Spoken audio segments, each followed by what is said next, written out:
Assalamualaikum warahmatullahi wabarakatuh.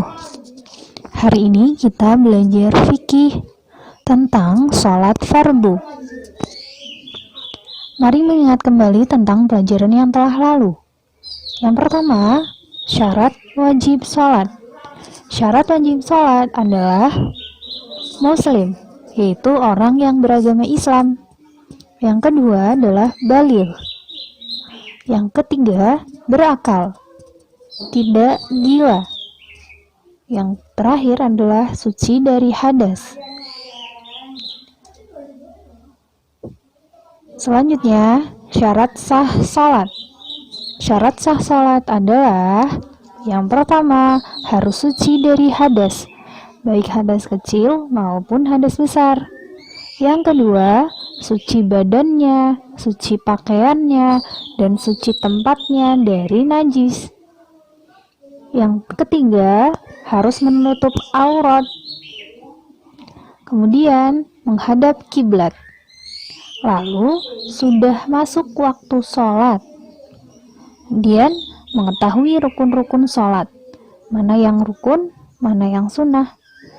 Kemudian, menjauhi semua hal yang membatalkan sholat.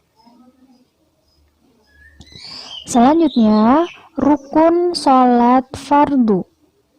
Rukun sholat. Rukun sholat adalah perbuatan yang harus dikerjakan dalam sholat. Apabila meninggalkan salah satu rukun sholat, maka sholatnya menjadi tidak sah. Maka kita perlu mengetahui dan memahami rukun-rukun sholat. Ya, karena rukun sholat tidak boleh ditinggalkan.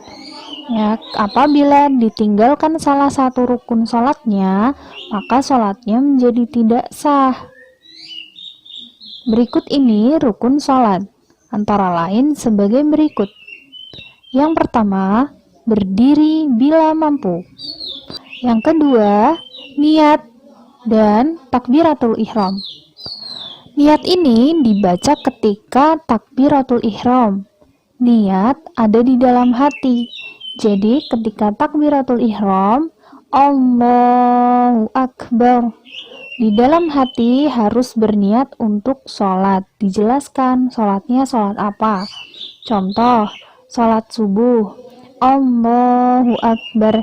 Dalam hati kita berniat, aku mau sholat subuh 2 rakaat menghadap kiblat karena Allah.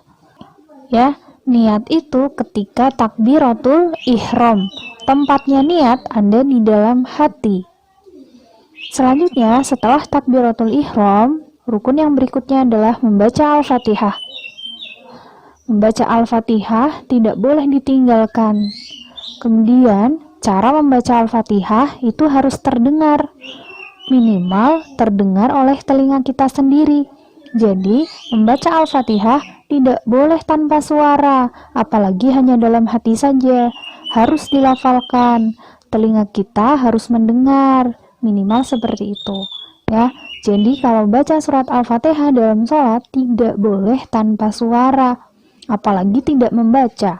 Ya, rukun itu harus dilakukan. Kalau tidak dilakukan, maka sholatnya menjadi tidak sah. Jadi, membaca surat Al-Fatihah tidak boleh ditinggalkan. Selanjutnya, ruku dengan tumak ninah. Ruku, tangannya lurus, kemudian memegang lutut. Itu namanya ruku. Badannya membungkuk, tangannya lurus memegang lutut. Itu disebut ruku. Ya, rukunya harus dengan tumak ninah. Tumak ninah itu apa? Jangan langsung melakukan gerakan selanjutnya. Ya, harus dengan tumak ninah. Ukuran tumak ninah itu sekiranya seperti ketika membaca subhanallah. Ukuran tumak ninah lamanya adalah seperti kita membaca subhanallah. Ya, tidak boleh langsung melakukan gerakan selanjutnya sebelum tumak ninah. Kemudian, i'tidal dengan tumak ninah. I'tidal, kita setelah ruku berdiri kembali, itu disebut i'tidal. Ya, harus dengan tumak ninah juga. Setelah i'tidal ada sujud. Maksudnya dengan tumakninah, ketika selesai membaca doa i'tidal, maka tidak boleh langsung sujud. Kita harus tumakninah. Ya, berhenti sejenak. Ya, jangan langsung sujud. Berhentinya berapa lama? Sekiranya bacaan subhanallah. Tapi tidak boleh membaca ya, tidak boleh membaca subhanallah. Hanya memperkirakan saja. Kemudian baru sujud. Sujud pula dengan tumakninah. Setelah sujud, rukun selanjutnya adalah duduk di antara dua sujud dengan tumakninah. Selanjutnya, yang kedelapan adalah duduk tasyahud akhir, atau kita kadang menyebut dengan duduk tahiyat. Ini namanya duduk tasyahud akhir. Ya, seperti pada gambar. Selanjutnya, membaca tasyahud ketika duduk tasyahud akhir. Membaca tasyahud seperti apa? At-tahiyyatul mubarakatus salawatut thayyibatu lillah. Assalamu alayka ayyuhan nabiyyu wa rahmatullahi wa barakatuh. Assalamu alayna wa ala ibadillahi sholihin. Ashhadu an la ilaha illallah wa ashhadu anna muhammadan rasulullah. Ya, itu tasyahud akhir. Ya, itu bacaan tasyahud ketika duduk tasyahud akhir. Selanjutnya membaca sholawat Nabi ketika duduk tasyahud akhir. Dan yang terakhir, rukun yang terakhir adalah salam yang pertama, itu termasuk rukun. Ya, contohnya, kamu sudah salam yang pertama. Salam yang pertama menengok kemana ya? Iya, salam yang pertama itu kita menengok ke kanan. Kalau sudah salam yang pertama menengok ke kanan, kemudian tiba-tiba kita tidak tahan mengentut. Salatnya sah atau tidak ya? Sah, karena sudah melakukan salam yang pertama. Salam yang kedua tidak sempat dilakukan karena udzur, salatnya tetap sah, tidak apa-apa ya. Jadi rukun yang termasuk rukun adalah salam yang pertama. Salam yang kedua bukan rukun. Jadi kalau salam yang kedua ditinggalkan ya tidak apa-apa. Kemudian yang terakhir adalah tertib. Jadi gerakannya tidak boleh acak. Gerakannya harus urut, tidak boleh mengacak.